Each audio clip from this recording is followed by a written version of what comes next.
posso dizer, uma lista de exercícios, não sei se alguém chegou a abrir, mas era de risco, né? Então, hoje a gente vai falar um pouquinho sobre riscos dentro do conceito de investimentos, tá? Então, vamos batalhar um pouquinho.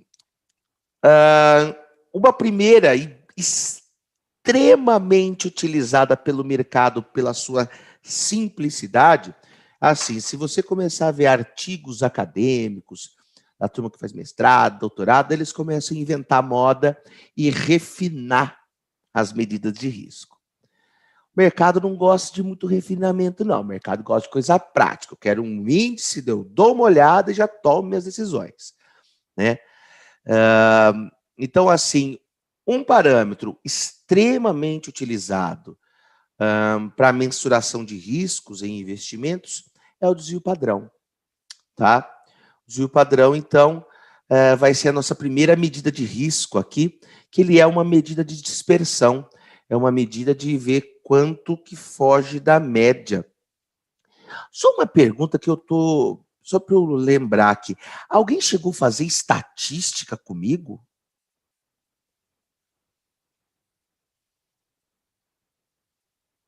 Porque eu dei um semestre só de estatística, eu nem lembro o ano que foi.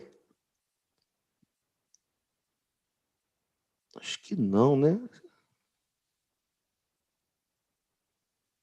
Faz tanto tempo que eu dei.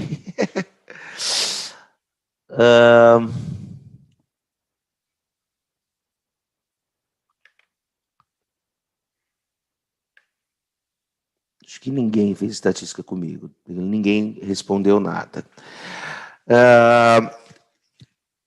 Então, essa é uma medida estatística. Vocês aprenderam lá na disciplina de estatística. Talvez com a Miriam. Quem que deu estatística? Mas vocês são de anos diferentes também, né? A gente tem um pessoal fazendo agora ainda, professor. Estatística 2. Não, A1. A1 a gente fez no primeiro semestre com a Miriam. Isso, com a Miriam. E a maioria é do segundo semestre, então? Como assim? Não, vocês estão no segundo semestre do curso, estou falando. Ah, não. A maioria está no sexto semestre. Sexto semestre. Tá. E estatística 1 foi no quinto, então? Na verdade, era para ser no terceiro, se eu não me engano, mas teve um pessoal da sala, e eu estava incluído, que pegou DP de cálculo 2. Então a gente atrasou um pouquinho. Entendi. Entendeu? Beleza. Quem que dá cálculo? É o Shirota. Destruz. Então vamos lá. Então a gente vai falar sobre desvio padrão, tá? Que é estatística 1, desvio padrão. Então vamos fazer uma suposição com valores fictícios. Eu inventei, tá?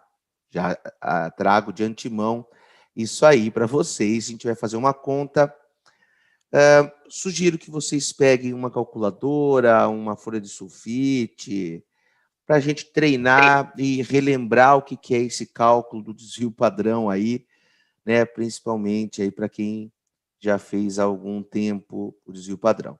Então, a fórmula do desvio padrão vai ser a somatória dos desvios ao quadrado, e se é um desvio padrão amostral, vai ser a somatória dos desvios ao quadrado dividido por n-1. Perfeito? Então, vamos começar a batalhar. A primeira coisa que eu quero que vocês façam é copiar, então, a série de dados de IBOV e de Petri 4. Então, coloque aí no caderno, numa folha, mês 1, mês 2, mês 3, mês 4, mês 5. Coloque os valores do Ibovespa, né? Em vez de 100 mil pontos, eu estou inventando aqui 100, 101, 95, 105, 107. E aqui são os preços da Petrobras, 20, 21, 19, 21, 22. Estou pegando só 5 meses, porque a gente está fazendo na mão. Não adianta eu fazer aí com uma série histórica de 5 anos, com 60 meses, né? Não faz sentido algum. Então, é só para a gente tirar a teia de aranha do cérebro de quando fez isso na estatística 1, tá?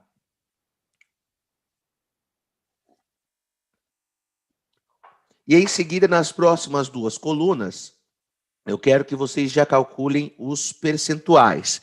Então, quando a gente calcula os percentuais, o que vai acontecer é que a gente vai perder uma observação, né? Então, tenho aqui do Ibov, de 100 para 101, quanto subiu? Aqui dá para você ter de cabeça, 1%. Aí, de 101 para 95, quanto caiu? Menos tantos por cento. Então, faça essas 4 observações, né? E depois eu quero que vocês também calculem quais foram as variações percentuais de Petrobras.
Então, nós temos aqui os valores das rentabilidades mensais, me desculpe, né, as variações do mês 1 para o 2, do 2 para o 3, do 3 para o 4, do 4 para o 5, foram essas variações percentuais. Bateu aí ou tem alguma coisa digitada errada? Aqui bateu, professor. É que eu vi 2, 10 e 53 iguaizinhos aqui. Fiquei com medo que alguma coisa estivesse errada. Bom, a primeira coisa, alguém poderia me dizer, alguém bom de estatística que não tomou pau de cálculo 2, tô zoando. Alguém poderia me dizer por que é preferível, nesse caso, nós... Né, tem algumas questões, mas uma talvez seja a principal. Já que eu vou trabalhar com desvio padrão, por que é preferível nós transformarmos tudo em rentabilidade e não trabalharmos com os preços desses ativos puros assim? Eu poderia me dizer uma justificativa matemática, estatística, do porquê trabalhar com rentabilidade e não com preços, dado que a gente vai utilizar como parâmetro o desvio padrão? Porque, já que a gente vai usar desvio padrão, a gente precisa trabalhar com rentabilidade e não com preço. Preço e o índice do Ibov. Alguém tem alguma suggestion? Para normalizar e ver a função de densidade. Até tem todo sentido, Lourenço. Mas, assim, a questão é muito mais simples do que isso. Assim, nesse contexto agora, tá? A questão é assim, se a gente calcular o desvio padrão, veja que eles estão em unidades de medidas bem diferentes. O preço da Petro está na casa dos 20 e do Ibov está na casa dos 100. Portanto, variações, por exemplo, de R$1 na Petro significa um impacto muito maior do que variações de R$1 no Ibov. Portanto, se eu calculo o desvio padrão do Ibov puro e simples, ele tende a dar um pouco mais alto. Vou imaginar que eles tivessem a mesma volatilidade, mas o desvio padrão, por estar na unidade de medida do que a gente está analisando, ele vai acabar dando um desvio padrão mais alto, sem necessariamente ser mais arriscado. Portanto, se a gente transformar tudo em porcentagem, aí eu posso calcular a diferença do... Assim, o desvio padrão vai acabar sendo uma medida muito razoável, porque vai estar todo mundo em porcentagem. Ok, Lorenzo?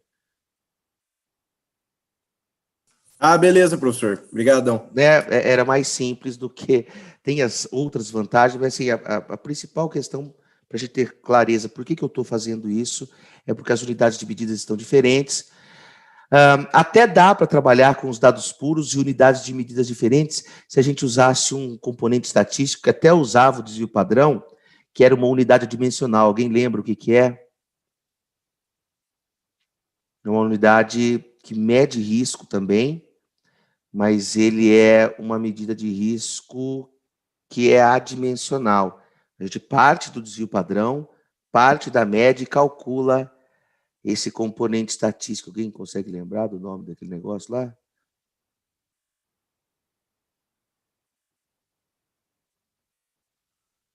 Chama coeficiente de variação, né? O CV.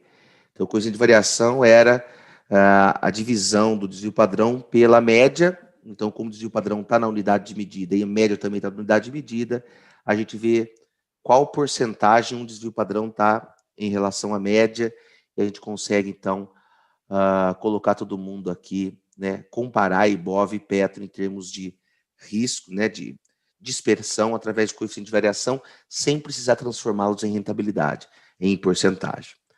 Que é só para a gente conversar, né, relembrar algumas coisas de estatística. Então, beleza, para calcular o desvio padrão, precisamos pegar, então, os desvios, né? Primeiro calcular a média, até vou já dar a média aqui para vocês, acho que está aqui embaixo já. A média aqui de ambos deu 1,87 para esse, uma média aritmética mesmo, e a média aqui deu 2,69.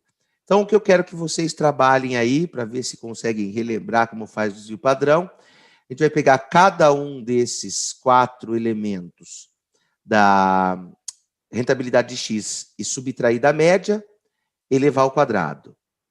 Né? Cada um deles. Subtrai da média e eleva ao quadrado. E aí faz a somatória disso, divide por n-1 e tira a raiz quadrada. A gente vai achar o desvio padrão de X. Depois, cada um dos elementos de Y, subtrai da média, cada um deles individualmente a gente eleva ao quadrado, soma todo mundo, divide por n-1, que vai se dividir por 3, e tira a raiz quadrada. Manda bala aí.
Professor, deixa eu fazer uma pergunta, por favor. Opa, pode. Se eu não tivesse feito essa porcentagem de X e porcentagem de Y e fizesse com os resultados da primeira e segunda coluna, ele tem que dar o mesmo resultado, certo? Não, daí tem que fazer o coeficiente de variação. Assim, não dá o mesmo resultado. Não dá o mesmo resultado porque a gente vai estar com unidades de medidas diferentes. Entendi. Perfeito, eu vou ter uma média. Veja, as médias já vão ser diferentes. A média do Ibov vai dar 100 e alguma coisa, com desvio padrão grande, lá na casa dos 3, 4 pontos da Bolsa. Agora, transformando tudo em rentabilidade, já começamos que estamos com 4 elementos apenas. Não estamos com aqueles 5 originais. Nós estamos pegando só rentabilidade, que dá 4. Né? São 4 observações. Então, até o N-1 vai ser diferente. Né? Quando a gente faz com 5 elementos que são preços, vai ser 5 menos 1. Aqui, agora, são 4 menos 1. Então, assim, os valores dão diferentes, porque também estão em unidades de medidas diferentes, o que deveria dar igual ao coeficiente de variação, mas mesmo assim vai dar um pouco diferente por causa desse N-1 e por estar trabalhando com uma amostra muito pequena. Se eu tivesse 200 elementos, 200, 199, a gente ia ficar perto.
Então, chegamos aqui nesses valores percentuais, na somatória e nos desvios.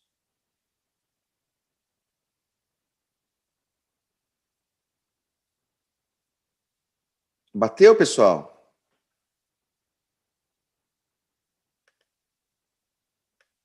Alguém já tinha chegado em algum deles?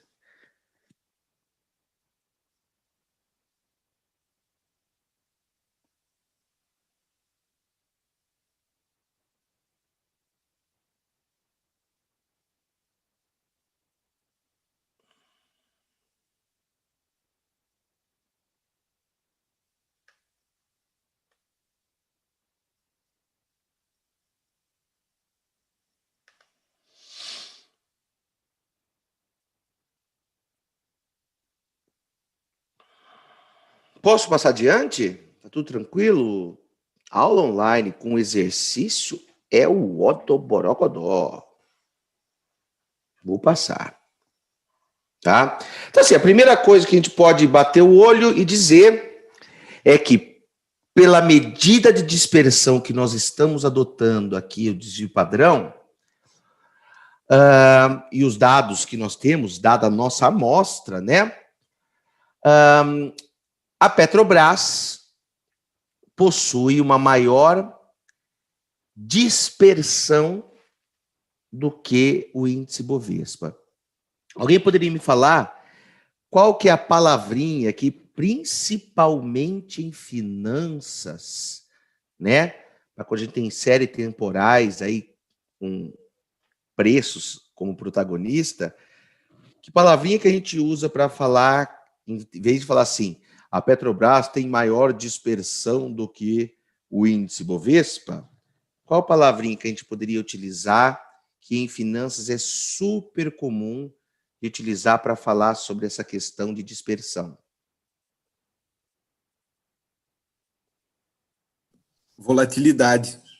Boa, Lorenzo, volatilidade, tá? Então, aqui nós poderíamos falar que a volatilidade apresentada pela Petrobras foi maior do que a volatilidade apresentada pelo índice Bovespa. Veja que volatilidade, nesse caso, a gente se traduz por dispersão, ou seja, a leitura do próprio desvio padrão, e ela acaba sendo uma primeira possibilidade de medida de risco, né, de um investimento.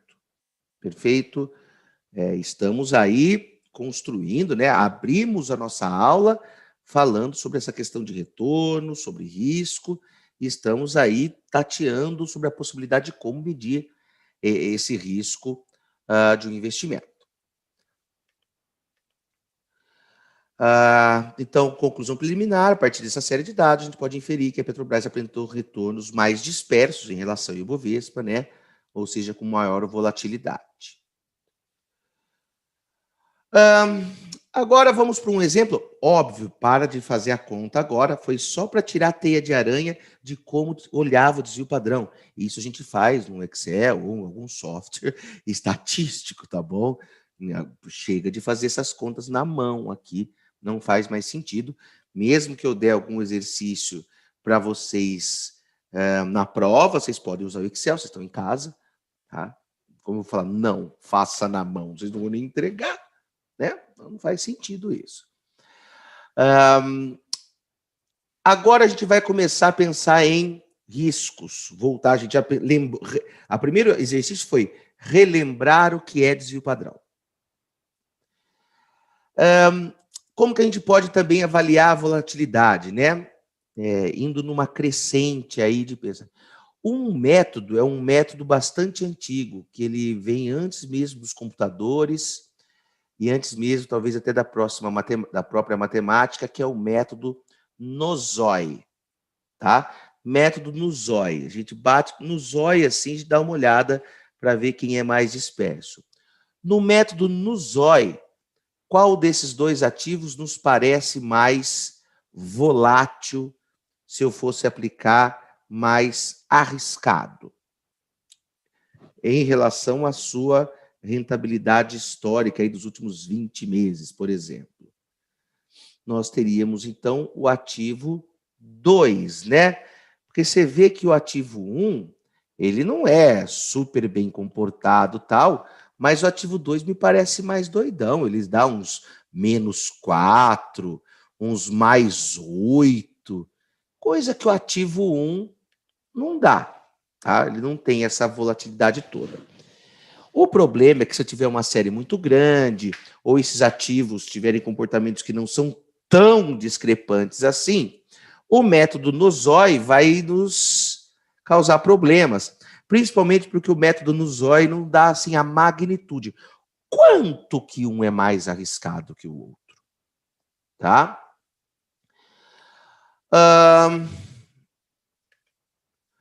Se a gente colocar num gráfico, o método no-zói já fica um pouquinho melhor do que a gente analisar os dados. Muitas vezes uma inspeção gráfica, antes de fazer qualquer cálculo estatístico ou econométrico, né, todo mundo que mexe com a parte quantitativa, primeiro dá uma colocada no gráfico para dar uma olhada, o que está acontecendo, antes de começar a rodar, ver se não tem um dado fora do digitado errado, mais ou menos que comportamento que eu espero das minhas variáveis, dado que eu estou analisando os dados graficamente. Então, assim, quando a gente pega esse eletrocardiograma aí das ações, o que tende a acontecer é que ações com maior volatilidade vão apresentar um gráfico mais doidão. Ativos, com menor volatilidade, vão apresentar um comportamento muito mais comportado, principalmente a depender da escala que você coloca o gráfico. Se pegar um ativo pouco volátil e colocar nesse gráfico, ele vai parecer uma reta, mesmo que ele não seja porque daí se a escala dele, as variações forem 0,01%, você nem vai conseguir ver num gráfico com essa escala as variações, né? Daí se dá zoom, você consegue ver que ele não é uma reta, mas se você colocar ele numa escala em que os outros são muito mais voláteis, ele fica parecendo uma reta, assim, ele fica parecendo super bem comportado.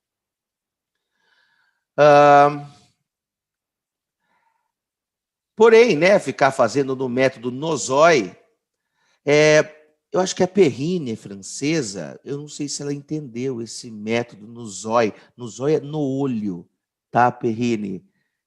Deixar claro isso, porque Nozoi é um jeito que piracicabano fala, no limeirense, né? Fala Nozoi. E aqui a gente pode calcular, né, através desses dados aqui, aí vocês não precisam fazer. Vejam que propositalmente eu fiz 2 ativos com a mesma média, né, eu inventei esses dados, porém com desvios diferentes.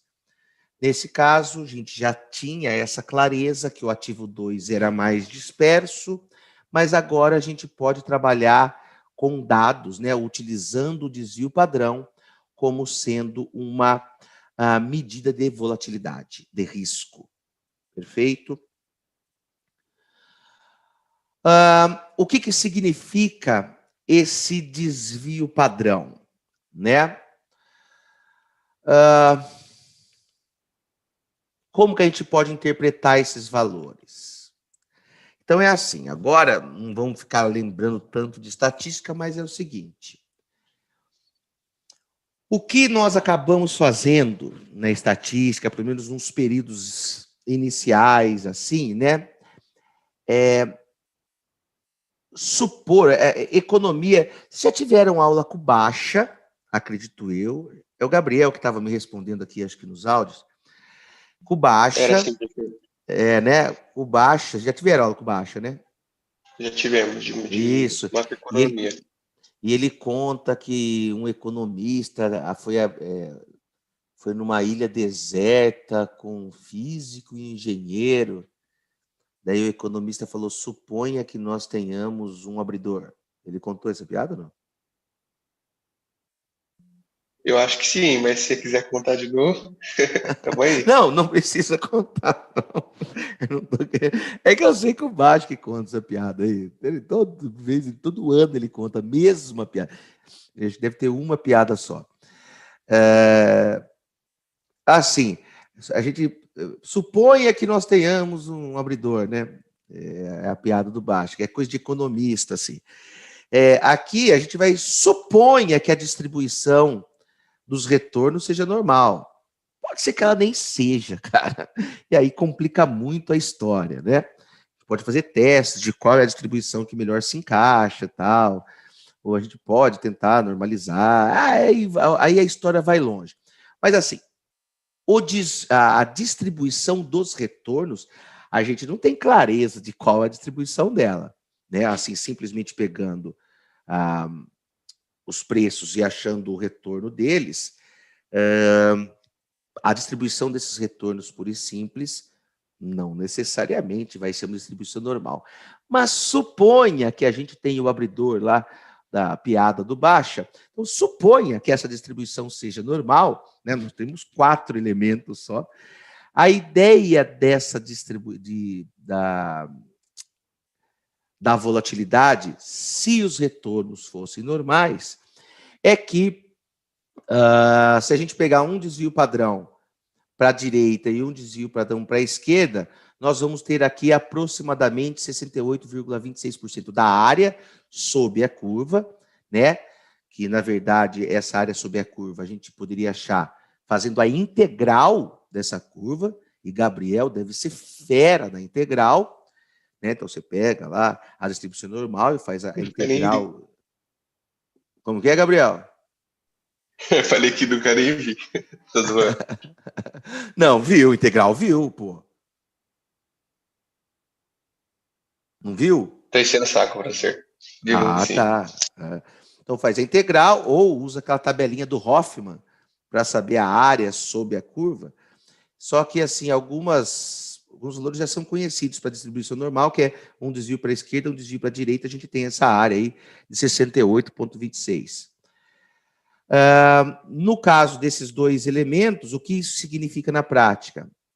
Para eu conseguir pegar 68% dos dados do ativo 1, né, se realmente eles tivessem distribuição normal e eu fizesse isso N vezes, eu teria que pegar do menos 0,3 até mais 2,29. Enquanto, para pegar os mesmos 68% no ativo 2, eu tenho que ir do menos 2,9 até o mais 4,9. É igual, pessoal, né? Não sei se eu estou chovendo no molhado, mas acho que pecar pelo zelo é melhor do que pecar pela negligência, né? Estou com uma mesa assim, e eu pego assim, feijões e jogo de uma altura bem pequenininha, eles vão se espalhar. Então, eu abro só um pouquinho a mão, as duas mãos, para pegar 68% dos feijões. Se eu pegar o feijão e jogar de 1 metro de altura, vai espalhar para caramba na mesa ou no chão. Aí eu vou ter que abrir muito mais o meu braço para pegar os mesmos 68,26% de feijões. Isso é dispersão, é o quanto os dados fogem da média. Tá? Para o caso de uma distribuição normal, a gente até sabe um desvio padrão para um lado, um desvio padrão para o outro, qual é essa área, qual é essa porcentagem. Perfeito? Então, eu estou querendo só demonstrar, né, porque eu já fui estudante, às vezes a gente passou por estatística e nem sabe como passou. E, não, eu gosto de uma área X, eu gosto de uma área Y, e daí não tem direitinho não internalizou na mente exatamente o que desvio padrão significa e por que ele pode ser uma medida de risco. Eu estou tentando demonstrar com alguns, né, visualmente e tal, o que é o risco, né, o que é essa medida de risco de dispersão de volatilidade. Outra forma que a gente pode ver também, né, é vendo a curtose da função. Aqui o que importa é se ela é mais gordinha ou se ela é mais magrinha.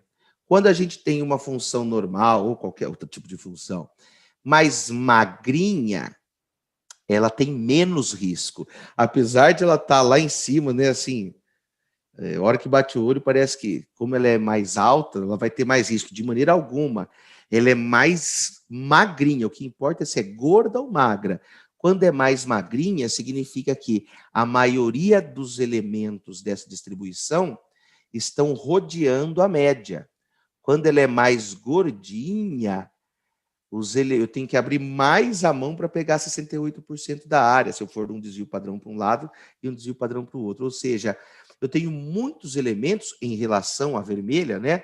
Eu tenho muito mais elementos longe da média 0,99 do que essa que é magrinha. Tá? Então, é uma outra forma de nós compreendermos e internalizarmos o conceito de risco dentro do investir em investimentos.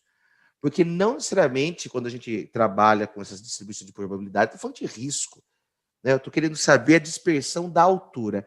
Será que a dispersão da altura das pessoas da cidade de Piracicaba é diferente da dispersão da altura das pessoas de Berlim, na Alemanha? Tá? Sei lá para que eu ia querer saber isso. Então, aqui não tem risco, pô. Aqui tem dispersão, desvio padrão, como uma medida de dispersão e não de risco.